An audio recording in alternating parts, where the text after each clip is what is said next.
Boa noite, eu sou a Vivi Garbellini, faço parte do Midiato USP. Esse é o Midiato Entrevista e hoje eu vou falar com Caio Lamas, que é doutorando na Escola de Comunicações e Artes da Universidade de São Paulo e também integra o Midiato. Sejam bem-vindos.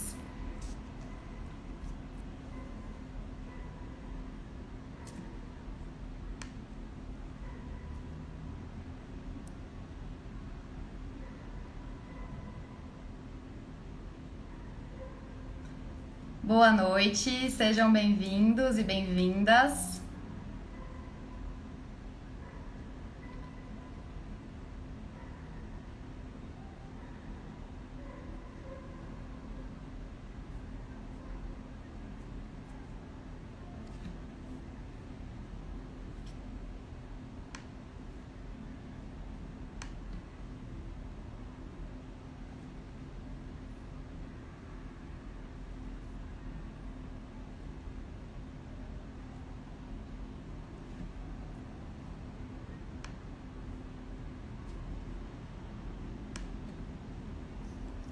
Boa noite, Sofia, você tá me vendo?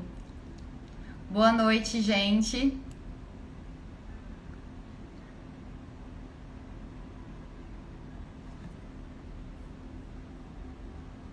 Vocês estão me vendo e me ouvindo?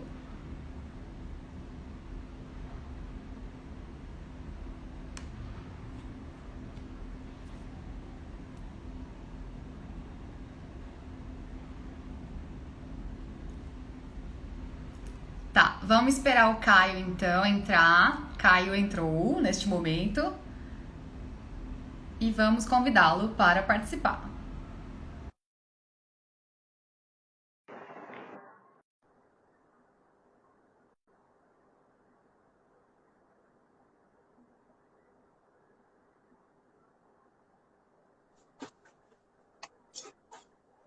Olá, Oi, tudo bem?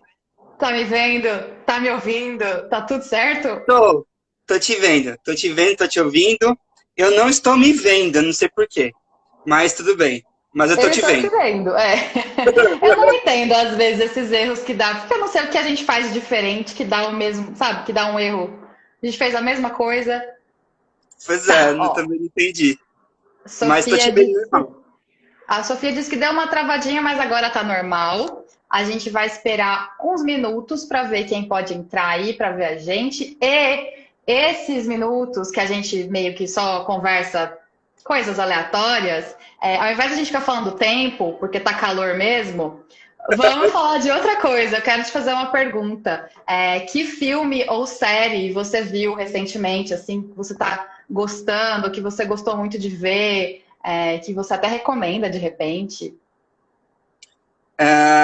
Eu assisti recentemente Eu tô vendo The Boys, entre outras, para além da minha pesquisa, né? Eu tô vendo The Boys, que é uma série da Amazon Prime, Hum, que não conheço. é bem interessante, sim. É uma série de super-herói, é, Ah, mas eu que ouvi falar. desconstrói muita coisa, assim, do que a gente está acostumado, né? A ver de série, assim, de super-herói. Então, tem uma parte muito... É uma série mais... Não é realista, não é um bom termo. Mas, assim, é uma série que está muito mais... Assim, os heróis, eles estão vinculados a uma empresa que vive a partir da imagem deles. Então, eles estão mais preocupados em construir uma imagem positiva do que salvar as Entendi. pessoas e tudo mais. Então, é interessante, assim. É uma série que tem várias inversões, assim. Você acaba torcendo para as pessoas mais fracas. Os heróis da trama, na verdade, são pessoas comuns, assim, né, para quem você torce. Então, são umas inversões interessantes, assim, que são colocadas. Legal. Mas não tem nada a ver com a minha pesquisa. Isso aí é só, né, coisa que eu... Mas eu perguntei justamente porque a gente vê muitas coisas e parte delas não tem nada a ver com o que a gente pesquisa. A gente acaba Sim. levando, às vezes, um olhar nosso da nossa pesquisa, mas também faz parte essas outras coisas. A Sofia está falando que assistiu a primeira temporada, mas que não começou a segunda. São quantas temporadas? Tá na segunda. Ah, tem só duas. Ah, legal. Segunda. E é bem interessante, assim, é um jeito diferente, assim, de lidar com essa temática que tá um pouco desgastada já, né? Tem muito filme de herói, né? De super-herói, Uhum. e... mas é uma maneira diferente, assim, de ver. E fora isso, também, outras coisas, eu assisti também Dark, Ah, e você recentemente. entendeu? Você entendeu? Porque diz que ninguém entende, né? Eu não sei, eu não vi. Eu gostei bastante, mas realmente é uma série que exige muito, assim, de você. Porque eu tinha que assistir alguns episódios com o mapa dos personagens, assim, Você pra fez? entender. Pra entender. Porque Olha é só. sobre viagem no tempo, e aí um personagem tem várias versões. Mas apesar disso, é muito interessante, assim. É uma série muito densa, muito, assim, diferente também, é muito profunda mesmo, assim, em termos de personagens. E muito sombria até. Tem coisas Hum. perturbadoras, não é uma série também tão tranquila assim de assistir, né? Eu acho uma das melhores coisas que eu vi da Netflix, assim, do ponto de vista do É desenvolvimento de produção personagem. original? É produção É, original da Netflix? Ah, interessante. E você consegue ver sem ficar colocando as lentes de análise, assim? Você consegue apenas assistir e não criticar e não ficar olhando, assim, detalhes?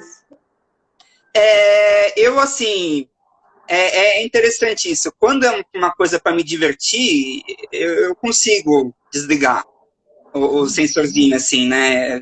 Desligar para ver. E aí, às vezes, eu lembro, deixa eu reparar uma coisa. Aí eu vou lá e eu reparo. Mas eu consigo desligar, assim, quando é para me divertir. Mas o que eu estou tentando fazer agora é o contrário. Na pesquisa, porque quando eu vou pesquisar, eu já entro analisando, assim, né? Eu já Uhum. entro vendo tudo. Eu estou tentando fazer esse esforço com o que eu pesquiso. Eu vou Ah, assistir interessante. e eu não vou usar isso. Eu vou assistir e eu vou deixar fluir. Uhum. E depois eu penso no resto, assim. Depois eu Legal. analiso. Então, Isso é muito é um interessante.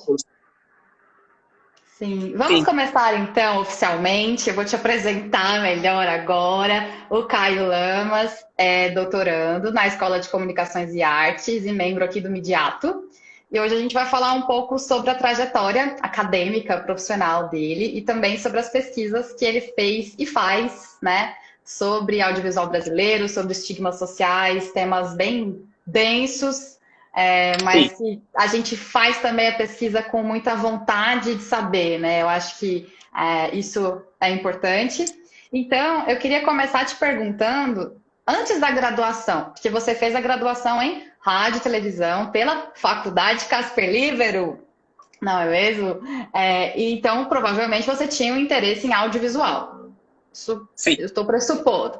E aí, quando que começou esse seu interesse por audiovisual, ou cinema, ou TV? Eu não sei se tinha alguma coisa específica, mas você lembra, assim, quando que começou? Acho que quando era a minha infância, assim, eu peguei a fase áurea da TV Cultura, né? Dos programas de televisão da TV Cultura e tal. E a televisão me marcou muito na minha infância. Assim, pelos programas infantis, né? Eu gostava muito de ver TV, e também gostava muito de cinema. Você gosta de cinema, gosto de televisão. Mas a televisão foi parte muito importante da minha infância, muito importante. Assim, e o cinema também. O cinema na verdade, acho que além dos desenhos, né, que eu gostava muito quando era criança, a minha relação com o cinema ficou muito marcada por um filme que eu vi na minha adolescência, assim, mais ou menos, que chama Noites de Cabiria. Não tem nada a ver com o que eu pesquiso, tá, gente? Ou até tem, na verdade tem, pô. Que é um filme considerado até um pouco menor, assim, de um cineasta chamado Federico Fellini. Ele é um Ah, cineasta italiano que conta a história de uma prostituta, tá? hum. Se não me engano, no ano 50. E fiquei encantado, assim, com a cena final. A cena final é lindíssima, assim. Pode Até hoje. contar. Porque a gente estuda audiovisual e a gente trabalha com spoiler, então você pode contar o que acontece aqui. é uma cena muito linda, porque a personagem da Cabiria, que é uma prostituta, ela é prostituta, mas ao mesmo tempo ela acredita no amor verdadeiro e tal, né? Ela tem uma coisa... E aí ela encontra o homem que ela acha que é da vida dela, assim, e eles se casam. Bom, tô contando o filme inteiro já, mas tudo bem. E aí eles vão se casar, ela vende tudo que tem, que é pouco, mas ela vende tudo que tem. E quando ela vai ver, depois do casamento, é um golpe. E ele, enfim, é um golpe. Ele leva todo o dinheiro, ele quase mata ela, mas não mata. E aí ela levanta assim e ela começa a andar meio perdida na rua. E no meio da rua, e nessa cena horrível, aparece uma trupe de artistas circenses no meio disso, da estrada. E começam a dançar em volta dela, né? E ela sorri. E nesse instante em que ela sorri, né, e tem essa entrada quase mágica dessas pessoas que estão por acaso passando, ela, apesar da tristeza toda, ela consegue sorrir. E ela olha pra gente. E ela sorri para a câmera. E ela compartilha. E o olhar dela foi um olhar que me marca até hoje, eu me arrepio só de falar. Porque é um olhar de tristeza, mas ao mesmo tempo de vitalidade. Apesar disso, ela pode sorrir. Apesar disso, ela tá viva e ela pode sorrir. Então, esse final, assim, me pegou, assim, pelos cabelos, assim. Esse filme foi decisivo para mim, assim. Entre outras produções, entre muitas outras coisas. Mas é mais ou menos isso, assim. Interessante. E aí você foi fazer a graduação lá na Casper, de RTV. E lá você chegou a fazer algum artigo, ou iniciação científica, ou monografia? Você começou a pesquisa ali ou foi depois? Então, é muito louco isso, porque a minha graduação na Casper foi uma graduação bastante prática. Não foi uma graduação... Eu fiz um trabalho, na verdade, teórico, que foi para a disciplina de pesquisa, de metodologia da pesquisa. Uhum. Eu fiz uma monografia para a disciplina, com um outro tema também, são temas totalmente super diferentes. Eu fiz sobre animação japonesa. Uma monografia. E aí eu fiz, foi até grande na época, com uma professora muito querida minha, Liane Salvatierra, que hoje está na Federal Fluminense. E essa foi a minha experiência. Eu ia fazer iniciação científica, mas eu não fiz, porque no meio desses 4 anos que eu tive lá, eu consegui uma vaga, no mesmo ano que eu ia entrar na IC, eu consegui uma vaga no que era chamado na época de núcleo de produção. Hoje, depois virou uma produtora audiovisual, né? E com esse nome, mas na época a gente já fazia muita coisa prática, assim, né? A gente produziu muito, assim, eu participei, isso foi muito legal. Eu consegui dirigir, produzir, assim, editar matérias que foram lá na Gazeta. Esse programa existia na época, não sei ainda se ainda existe, acho que sim. Mas passava todo primeiro domingo do mês, a 1h da manhã, se não me engano. E você vai falar, domingo do mês, primeiro domingo do mês, 1h da manhã, que porcaria. Mas que nada, eu era um estudante, né, assim, né, não tinha gente, né, e eu laboratório, né? Sim, e eu veiculei matérias. Vitor, tudo bom? Vitor, deu um oi. E eu veiculei matérias na TV aberta, assim, né, foi muito legal, assim, uma experiência fantástica. Mas é isso, para dizer que, na verdade, a experiência mais teórica eu tive só nessa monografia.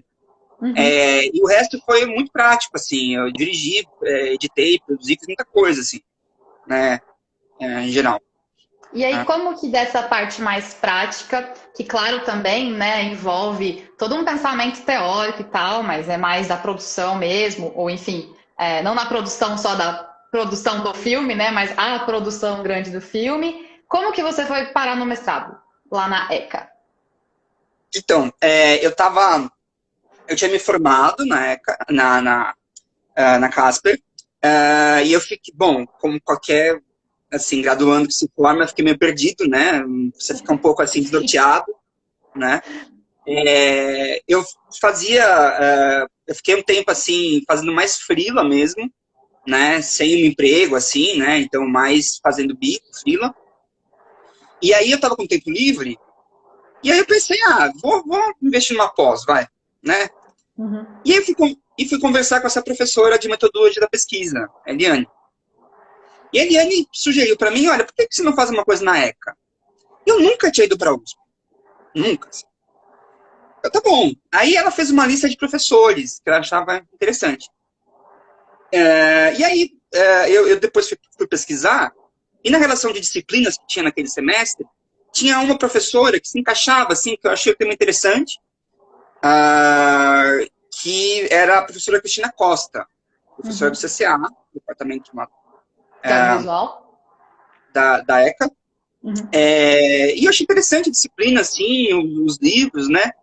Tempo livre, a Rosina falando, sim, saudades. E aí eu acabei indo, assim, né? Vamos tentar, né? Eu falei. E eu assisti as aulas, né?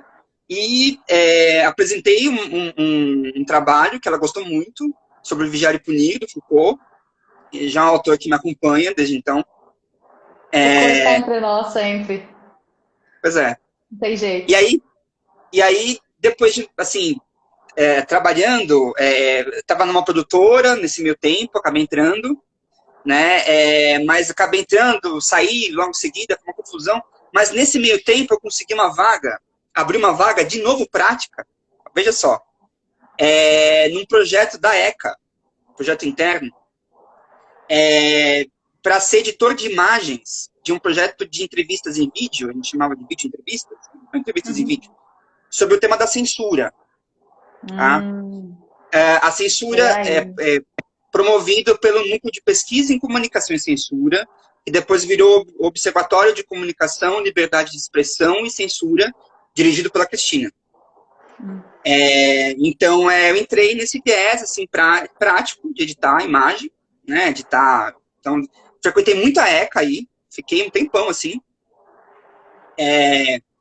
indo direto, quase todo dia na ECA, assim, e comecei a entrar em contato com a universidade pública, né, aí comecei a frequentar a biblioteca, comecei tudo mais, e me empolguei com a ideia de tentar um mestrado, né, nisso de entrar, assim, né, mas é muito engraçado, porque aí eu prestei a prova, passei na prova, né, e comecei a pesquisa, mas é muito engraçado, porque quando eu entrei na graduação, eu não imaginava que eu ia ser acadêmico, assim, nem nunca passou pela minha cabeça, assim. Isso é legal de falar, porque eu acho que cada pessoa tem uma trajetória diferente e algumas pessoas são mais nerds mesmo, assim, do tipo, gosto de estudar, ler livro, escrever artigo e vai por esse caminho, mas outras pessoas não. Então, por exemplo, você estudava com certeza, gostava de estudar no geral, mas não tinha isso exatamente de fazer artigos ou a monografia e tal. Mas a parte prática também, né, ativa vários pontos, vários pensamentos, e aí você foi se encaminhando por isso, aí teve um tema que te chamou a atenção, né, da censura, e aí vem o tema. Então eu acho que é interessante a gente mostrar o tanto que é fluido, né, o tanto que não existe uma trajetória única possível, existem várias, e eu acho que tem a ver com pelo que a gente se interessa, né. Então a coisa da censura foi te apresentada e você falou, nossa, isso me interessa para pesquisar, né, você viu ali alguma coisa te instigou, mais do que ser interessante, te instigou para ir lá e descobrir mais. E aí, a sua dissertação, né, vou ler o nome completo dela. Boca do Lixo, Erotismo, Pornografia e Poder no Cinema Paulista durante a ditadura militar, né, de 64 a 85. Foi disso, né? A partir desses estudos da censura e do que era censurado, você foi parar na boca do lixo, imagino. Isso. Na verdade, assim, também encontrei a boca um pouco por acaso, porque eu entrei no mestrado pensando em estudar a relação entre a censura e tentar um cruzamento com a teoria do Martim Barbeiro de mediações. Completamente diferente, assim. Mas aí, no meio do caminho, eu estava estudando, comecei a estudar história de censura ao cinema, comecei, entre outras coisas, e eu me chamou muita atenção. Eu tive história do cinema na graduação, né? Mas me chamou muita atenção uma cinematografia dos anos 70, principalmente, que passou, de cunho erótico, que passou pela censura, né? Tinha passado pela censura, e que eu nunca tinha visto, assim, ninguém tinha tocado, ninguém tinha falado sobre isso, eu achei super esquisito. E eu fui ver e eu achei muito interessante, assim. Eu falei, nossa, como assim? Nunca ninguém me falou disso aí. E eu fui assistir, né? E fui ver tal, e eu achei que isso valia um mestrado, assim. Eu achei que valia a pena, né? Uhum. Então, aí eu fui estudar a relação da censura com esses filmes, né? Assim, e me adentrei um pouquinho mais na pornochanchada, vou chamar de pornochanchada, e na produção paulista, principalmente, que foi feita na Boca, né? A Boca foi um polo de produção de cinema localizado no bairro da Luz, né? Principalmente na Rua do Triunfo, foi a Rua do Triunfo, Vitória, Gusmões e dos Andradas, e uma produção que fazia muito público, mas muito público mesmo, assim, né? Assim, mais de 2 milhões de espectadores, 1 milhão de espectadores, né? E que você... É muito curioso, porque tem alguns artigos ou livros de história do cinema brasileiro que pulam. Assim, né? Não falam. Né? Como se não tivesse existido. Pois é. E assim, estudando, eu fui entender por quê também, né? Estudando. Né? Assim, eu acho que por vários motivos. Primeiro porque é uma produção, falando bem diretamente, tosca. Se a gente for pegar assim, né, tecnicamente falando, ela é tosca. Né? Ela não tem um refinamento estético, ela não está preocupada com questões de linguagem, né? É uma produção simples, né? Assim, né? Mas que assim,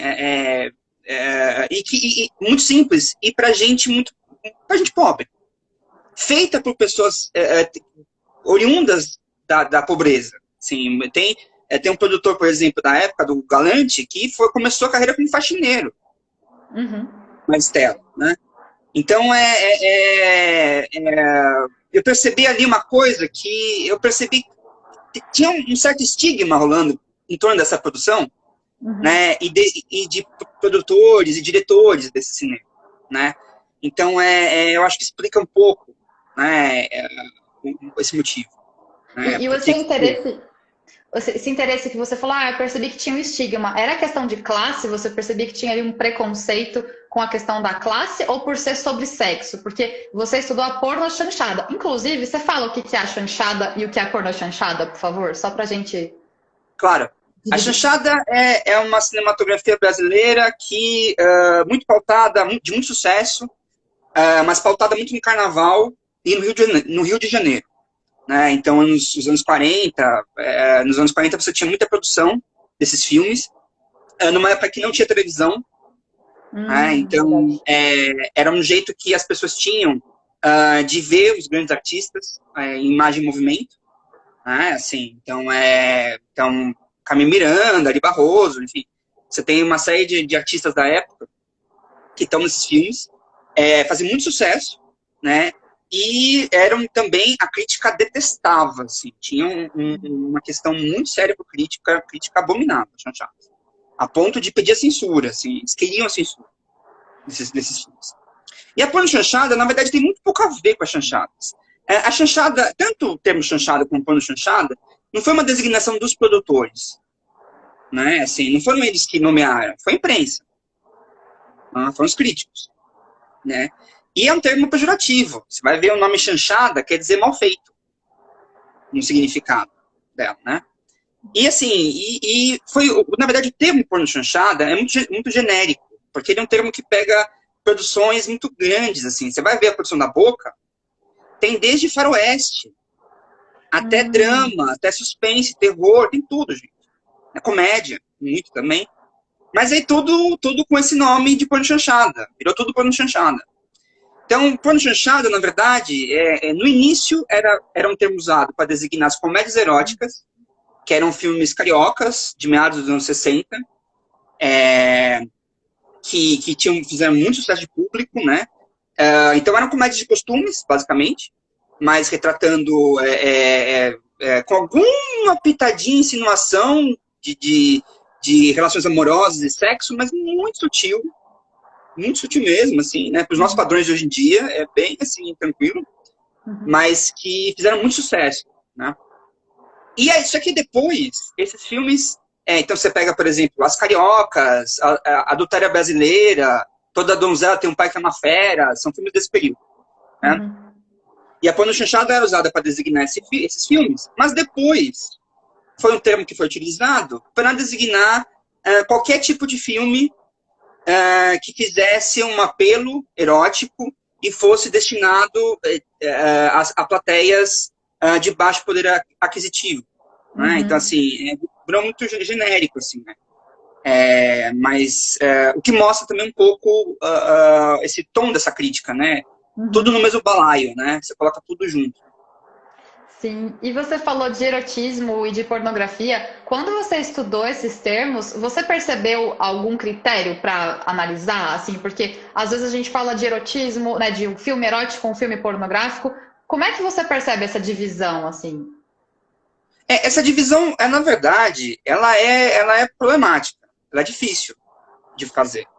Porque se você for ver, na verdade, esse limite entre erótico e pornográfico, ele muda muito de acordo com o contexto histórico em que você está.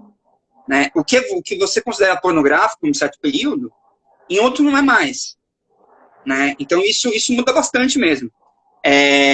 Isso oscila bastante. Mas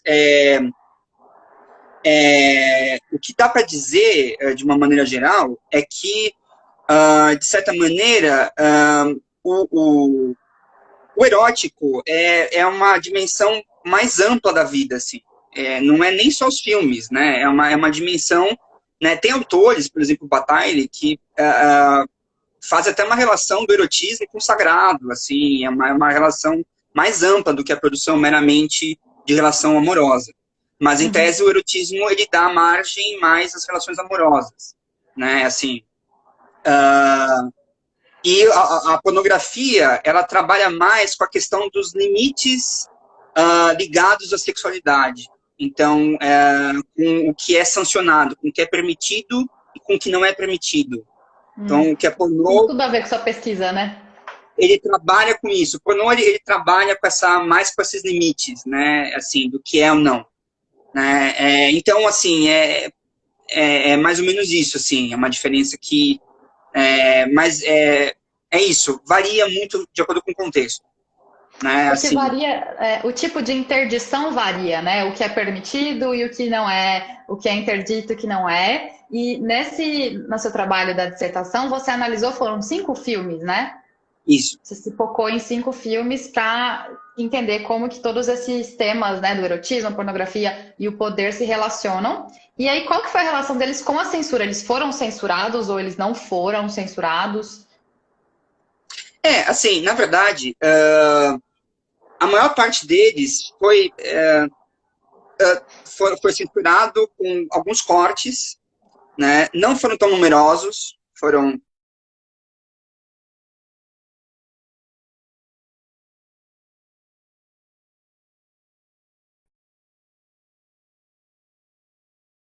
Vivi? Tá me ouvindo, Vivi? Vivi, tá me ouvindo? Oi? Sim, desculpa. Voltou. Ah, não, travou aqui. Voltou. Travou. Os filmes não foram censurados?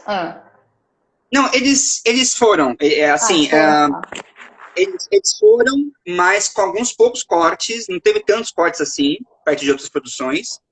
Só que todos eles foram interditados para televisão. Tá?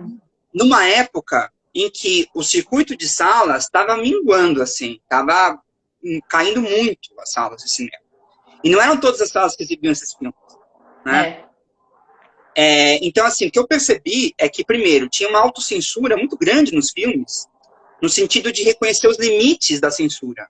Até onde eles podiam avançar ou não, com relação à exposição do corpo da mulher, com relação à abordagem da família, a figuras transgressoras, né? Então, eles brincavam com isso, mas eles tinham um jogo, eles entendiam, né, como que funcionava a censura. Então, eles foram muito habilidosos, na verdade, em lidar com esses critérios, né? E eles... tanto que você... dá para perceber, esses filmes que eu pego, né? São 5 filmes. Vamos falar os nomes? Fala os nomes, por favor. Sim. Então, Amadas e Violentadas. Os títulos são uma coisa à parte, tá? Ilha dos Prazeres Proibidos, Histórias que Nossos Babás Não Contavam, Noite das Taras e Mulher Objeto. Tem um fator que é importante considerar, que eu acho que os títulos são muito apelativos, e muitas vezes eles não falam a realidade dos filmes, tá? Então, o título promete uma coisa bombástica. E você vai ver o filme, na verdade, não é tudo isso, né? Então, você encontra, por exemplo, um filme que vai te prometer, e aí você tem, sim, elementos, por exemplo, de misoginia, de machismo, né, em muitos dos filmes, de objetificação da mulher. Você tem. Ao mesmo tempo em que você tem algumas produções em que a figura da mulher tem alguma emancipação. Tem, por exemplo, Mulher Objeto, que, veja, olha o título, né? Mulher Objeto. Mas você vai ver a trama, assim, a história de uma mulher que é casada, a Regina, que é casada com um homem rico, só que não consegue ter prazer sexual com ele. E o filme inteiro é em torno disso, né? E ela tem delírios no pensamento, ela sonha com outros homens, né? E outras mulheres também.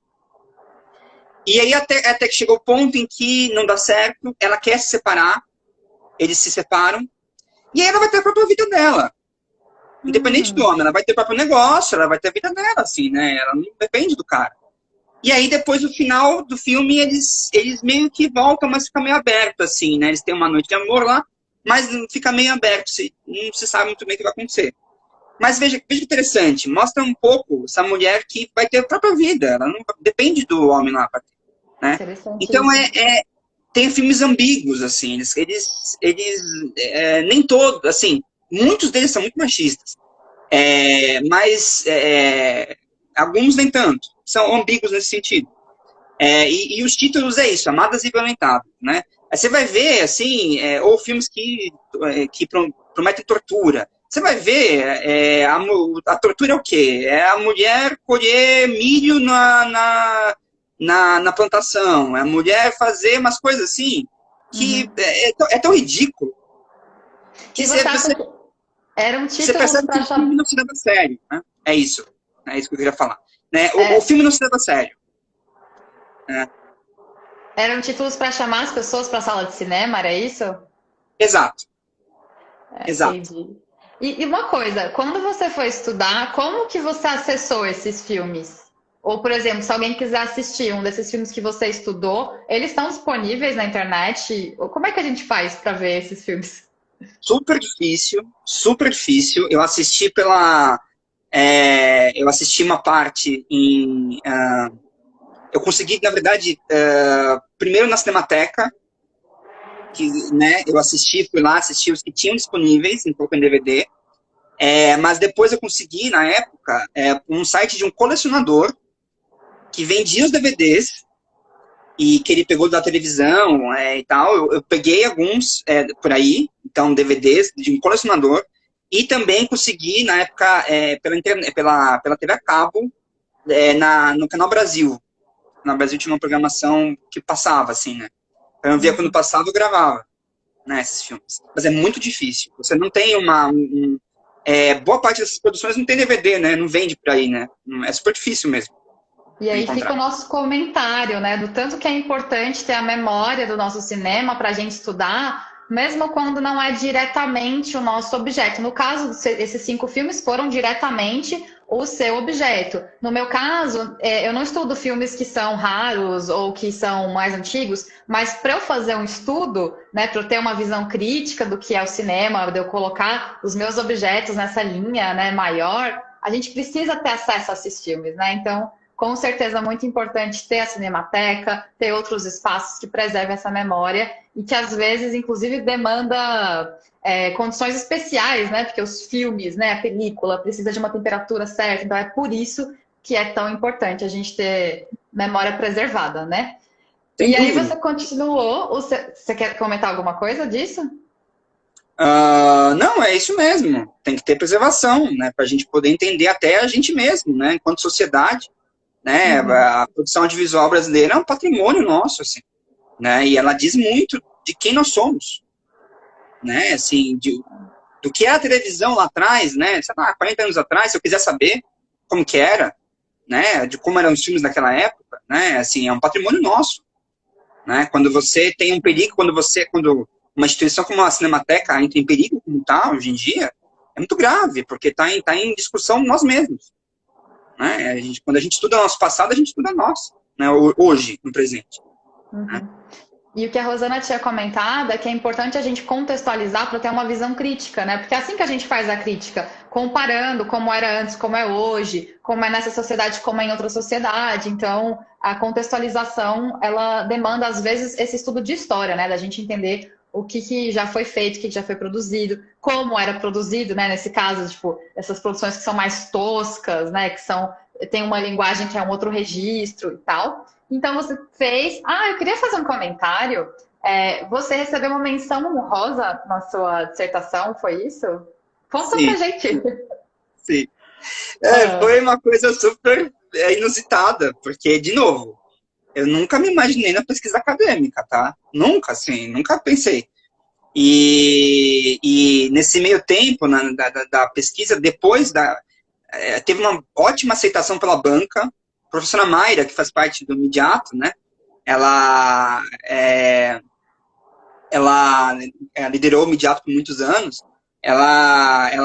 Enfim, ela fez parte da banca, gostou muito do trabalho, foi muito bem recebido. E é um trabalho realmente grande, é um trabalho maior do que a média de mestrado, assim.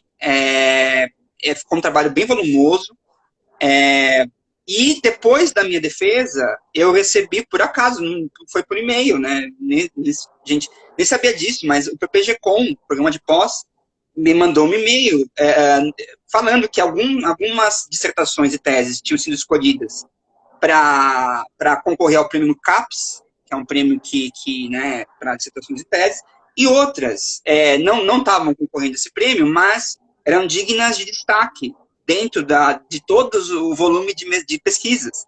E uma delas foi a minha. Então, o programa ele considerou a minha pesquisa um destaque, assim, né, dentro das pesquisas do período.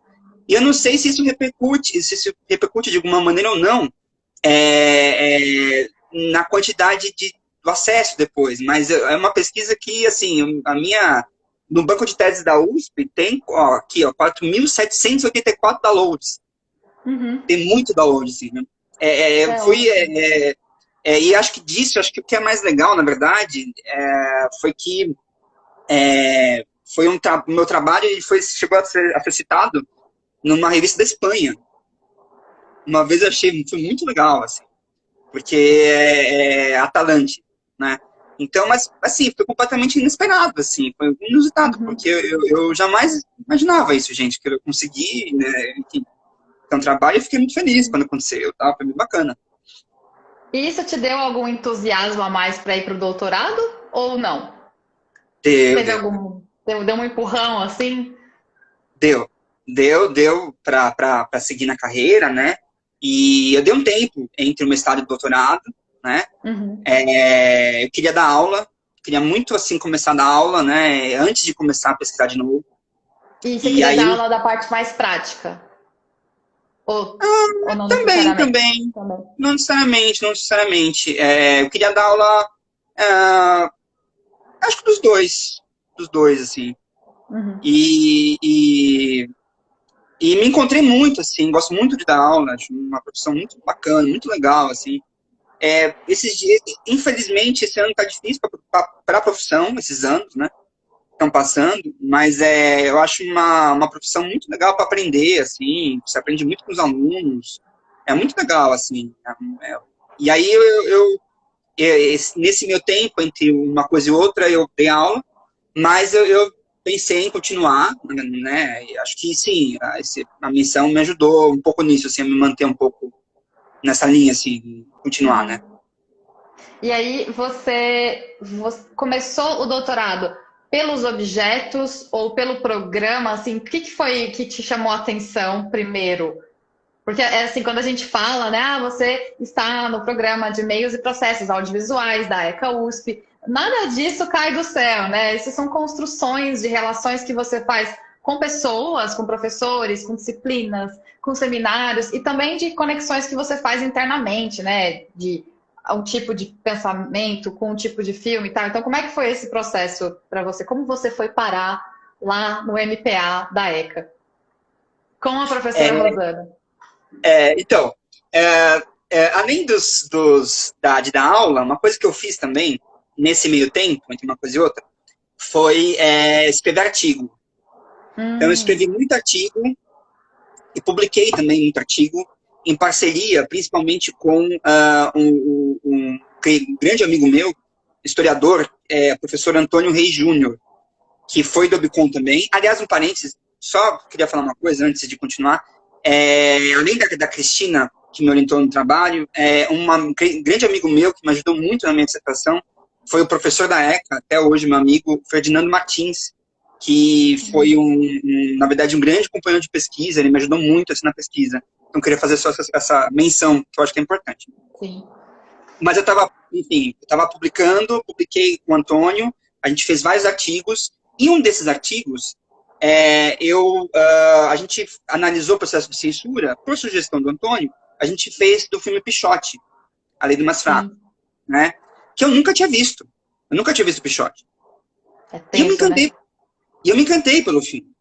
Né? É um filme tenso, mas eu me encantei pelo filme, assim, e eu me identifiquei muito com os personagens. Né, assim, né, eu me vi nos olhos daquele menino, né, do Pichote, daqueles personagens. Isso me acendeu uma luzinha, assim, muito grande, assim, eu vi pessoas lá, vi seres humanos lá. Isso me chocou, me impressionou, uma assim. ficção, né? Não sei se todo mundo viu, ele é um filme ficcional, né? Apesar de ser realista, Sim. né? Sim. Ele é um filme ficcional da história de alguns meninos, né, que cumprem, não era medida socioeducativa na época, vão para a FEBEM, né, que era a FEBEM, e depois fogem da FEBEM, e depois vivem a vida de são muito pobres, né, então vivem nas ruas do Rio de Janeiro, né, basicamente. E é um filme muito violento, ele mostra, especialmente para a época, né, ele mostra muito a questão da pobreza, né? Ele mostra muito a questão e do que é ser jovem, menino, no meio dessa pobreza toda, né? Mas os personagens são muito humanos, assim, né? E isso me emocionou muito mas foi um pouco impressionante, porque eu nunca tinha parado para pensar desse jeito, né? Desses meninos, desses jovens, né? E isso me acendeu uma luzinha, assim, achei que... e na época, o tema dos estigmas, né, ele estava um pouquinho no mestrado, mas acendeu mais, assim, né, e eu comecei a fazer também uma disciplina com a Rosana Soares, uma disciplina de estigmas sociais, né, e o tema me interessou, assim, e aí eu achei e, na verdade, eu comecei a pesquisar, né, e eu fui a ver um pouco mais a realidade brasileira, eu comecei a ver, sempre me interessou o tema da criminalidade, da violência urbana, de uma maneira geral, mas eu comecei a ver as estatísticas e estudar, e eu fiquei, assim, pasbacado, assim, com a situação muito séria da juventude, assim, nacional, brasileira, e o número de mortos por homicídio é um horror, assim. E você vê na produção midiática em geral, você vê os jovens, muitas vezes, eles são colocados como os culpados pela questão da violência urbana no país. Enquanto, na verdade, o que acontece é o contrário. Os números são alarmantes, assim, você pega depois, quando você vê, assim, é uma média de 30 mil jovens que morrem todos os anos no país. Né, assim, é um horror, assim, e aí, eu vendo isso, assim, e vendo o tema dos estigmas, eu me senti convidado a ir partir para um tema diferente, e aí eu resolvi apostar, assim, né, eu resolvi apostar nisso, e aí prestei a prova do doutorado e passei, e atualmente estou fazendo com a professora Rosana, né, um estudo que estuda justamente isso, né, a representação desses jovens nas mídias, né, audiovisuais. Então, é focado mais nesse tema. O tema, ele é diferente do mestrado, mas tem essa preocupação, né, com quem está à margem na sociedade ou com quem é representado de uma maneira marginalizada, né? Então, acho que essa noção do estigma, ela vai passando por tudo e que é um incômodo seu, né? Que é um incômodo tanto da realidade mesmo, né, dos números alarmantes que você citou, e também de como que isso é mostrado, né, na televisão, no cinema, e às vezes o quanto é injusto, né? Quanto as representações podem ser injustas. E aí, agora no doutorado, quais os filmes que você está estudando? Assim, claro, você vê muitos filmes, você lê sobre vários, mas os que você está estudando mesmo agora são quais? Então, assim, atualmente, o que eu estou estudando, eu estou me focando em alguns filmes, quais deles? No Brother, que é um filme de 2010, do Jefferson D. Em uma série, na verdade, uma novidade da minha tese é que eu estou buscando analisar também outro, não só cinema, né? Mas também séries, né? Tem algumas séries que me interessam. Então, basicamente, Brother, estou trabalhando bastante, uma série que chama Sintonia, que passou pela Netflix, né? É uma outra que chama Nós por Nós, né?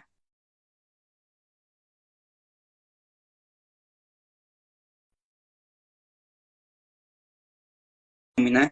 Então, Business do Tigre. Alô, tá me ouvindo? Tá me ouvindo? Travou de novo.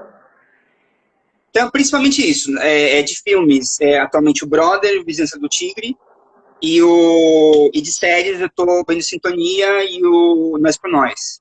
Né? Não tá fechado ainda, tô ainda vendo, mas tendo aí por esse caminho, me parece. Você viu que eu perguntei assim muito casualmente, como se fosse uma pergunta simples, mas o que eu estou perguntando para o Caio é basicamente qual é o seu objeto de pesquisa. Como a Rosana colocou nos comentários, é uma pergunta complexa, mas eu quis trazer assim só para dar um panorama, né, de que tipo de filme você tem analisado, né, o que te interessa mais nesse momento. E é legal comentar, né, que não é só o cinema no sentido o filme do cinema, mas também esse audiovisual mais expandido, né, com as séries, com coisas que estão em plataformas tipo a Netflix, etc., que eu acho que ajuda a ampliar, né, essa visão de quais tipos de representação são feitas desses jovens que, né, os jovens que estão em conflito com a lei. E eu sei que esse termo foi trabalhado, esse termo você escolheu a partir de estudos como uma tentativa de não repetir, né, essa estigmatização, ao invés de você usar um termo tipo delinquente. Não, você está indo atrás de uma maneira de falar sobre esse tema que vai ser respeitosa, que vai ser justa, né? Então, sim, até esse termo é também fruto de muito estudo, né? Sim, é um tema que atravessa, ele é tão estigmatizado, né? Assim, ele é tão difícil nesse sentido, porque ele é um estigma que atravessa as décadas, assim, né? Séculos, na verdade. Se for ver. E você, assim,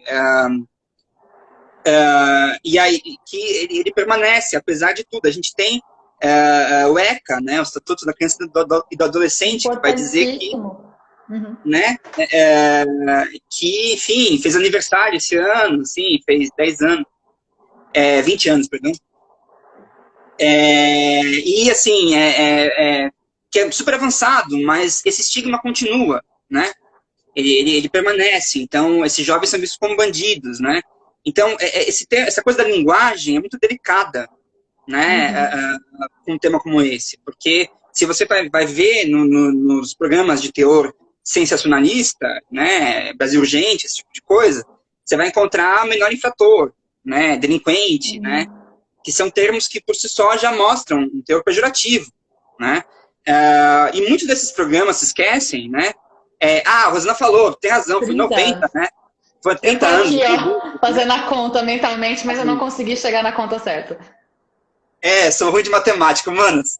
Né? Mas é isso, 30 anos. Você tem esses programas, né, que usam essa terminologia, né? E muito... e você tem outras terminologias. Então, eu estudei bastante, assim, né, como nomear. Então, teve Jovem Conflito com a Lei, teve jovem infracionalizado, né? Atualmente eu estou tendendo aí a criminalizado, né? Existem alguns estudos que apontam para isso, para essa nomenclatura, e a ideia, quando a gente diz criminalizado, o que quer dizer isso, né? O jovem que é criminalizado. A ideia é que existe um processo, que é um processo arbitrário, por parte do Estado, né, por parte das forças policiais, do Poder Judiciário, né, também, em que você criminaliza uma parcela da juventude, né, muito específica, né, de traços, plenamente, né, via de regra, o jovem negro das periferias, né, do país, né, você criminaliza esse perfil de jovem. Né? Quer dizer, se um jovem, se um moleque de, sei lá, 17 anos, né, que mora nos Jardins, branco, né, vai lá e é encontrado, sei lá, cheirando cocaína, não sei, fumando maconha, até roubando, fazendo alguma coisa, ele não acontece nada com ele. Ele não vai para o julgamento. Né, passa um pano. Agora, se for um jovem da periferia, né, você vai pegar um jovem da Brasilândia, aqui, vai ver o que acontece, se ele é pego, né? E quando então, são pegos nem cometendo crimes, né? Às vezes portando coisas do tipo guarda-chuva, né? Sim, sim. Existe o Valenzuela, que é um sociólogo mexicano, ele fala muito de identidades precarizadas, né? Assim, como existem certas identidades juvenis que por si só são precarizadas, assim, né? Só o fato de você ser um jovem negro que mora em um bairro periférico, isso já dá margem para você ser entendido como um bandido, sem você ter cometido nada, né? Eu acho que uma identidade que é muito... a Rosana comentou aqui, né, que é como a gente fala escravizado e não escravo. É isso, né? Não é que a pessoa ela é escrava, ela é escravizada, né? Existe um processo arbitrário, né, que é externo à pessoa, né, que por parte majoritariamente pelo Estado, que, claro, tende a outros interesses, né? Mas eu ia falar, acho que uma identidade dessas identidades juvenis, por exemplo, que eu vejo que me parece muito sintomático disso, por exemplo, é o funkeiro, né, o funk, né, assim, você é interessante, assim, né? Claro que você pode criticar algumas músicas, acho que funk, pela objetificação da mulher, tudo isso. Mas você tem um estigma aí, né? Você tem uma marca negativa de toda uma coletividade, de toda uma produção, né? Quer dizer, que assim, que se torna pior, né? Assim, né? Que se torna símbolo de delinquência, né, que se torna que existe um processo de criminalização, né? E que vai sendo naturalizado na sociedade, né? Do tipo, é assim mesmo, veio de tal lugar, é um delinquente, ponto final, né? São coisas que parece que tendem a encerrar o assunto, né? Parece que não tem a possibilidade daquele jovem ser uma outra coisa, ele ser um artista, ele ser qualquer outra coisa, né? Esses são processos que vão encerrando as pessoas e esse tipo de representação faz isso, né? Coloca ali numa caixa. Aí eu queria te fazer uma pergunta, do que você tem visto, você estuda, né, como esses estigmas são produzidos, mas o que você vê que está fazendo o contrário, que está fazendo representações que são mais abertas, talvez mais positivadas ou mais diversas? O que você está vendo assim de ar fresco? Sim. Que é, na verdade, o que eu estudo, né? A ideia da minha tese é porque essas maneiras de mostrar o jovem dessa maneira pejorativa, caricata, né, como bandido, né, como tudo isso, é muito conhecido, né? As pessoas, basta ligar a TV no horário lá na Bandeirantes, você vai ver lá no Brasil Gente, né, o Tatena, todas essas figuras que trabalham, exploram muito essas imagens, né, que são muito comuns. Então, minha proposta é justamente entender, procurar essas representações que busquem furar essa ideia, que busquem mostrar esses jovens, né? Quer dizer, são jovens que têm família, que têm amigos, né? Que estão numa cultura, né? Então, enfim, são jovens, como outros, né? Então, o que tem duas ideias que me mobilizam assim, na pesquisa. Uma é a ideia de que esses jovens estão inseridos em relações, assim, são filhos, né, são irmãos, são amigos, quer dizer, eles estão envoltos em relações, né, assim, eles não estão lá, eles não caíram de paraquedas, né, eles são filhos, né, então essa é uma coisa que tem me mobilizado, são amigos e tudo mais.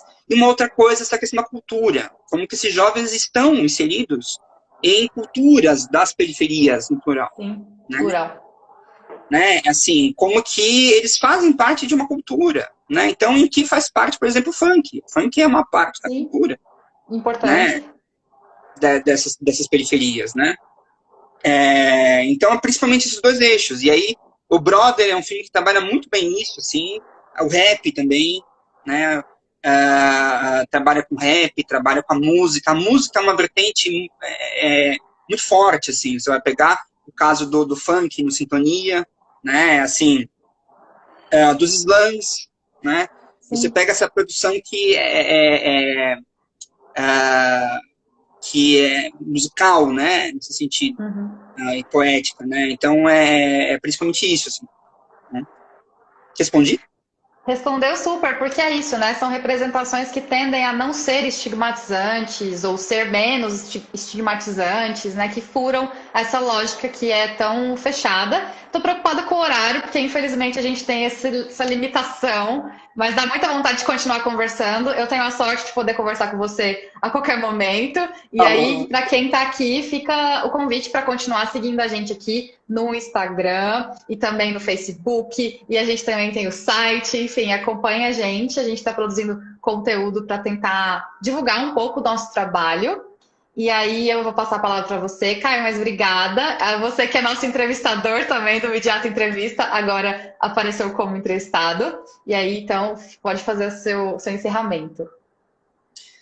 Queria agradecer, então, pela oportunidade de falar um pouquinho das minhas pesquisas. Sempre queria valorizar esse espaço aqui. Eu acho que é super importante a gente pensar a pesquisa, a gente pensar a pesquisa para além, eu sempre falo isso dos muros da universidade, né, essa ideia fechada. Então, é super legal esse tipo de espaço. Sigam a gente nas redes sociais, né, o Midiato tem muita coisa que a gente está fazendo midiática, né, para isso, né, e é isso, gente. Muita resistência, muita luta nesse momento, né, viva a nossa produção científica, né, Sim. E a nossa arte também, nosso cinema, nossa televisão. Valorizemos nossos grupos de pesquisa locais, nossas produções audiovisuais locais e seguimos. Gente, obrigada para quem está assistindo. E é isso. E muito obrigada, Rosana, pelo apoio, por ser essa orientadora maravilhosa de todos nós. Não quero encerrar, mas preciso encerrar porque chegou o horário. Então tá. Gente, obrigada. A gente vai se falando e até a próxima. Até a próxima. Até mais, gente.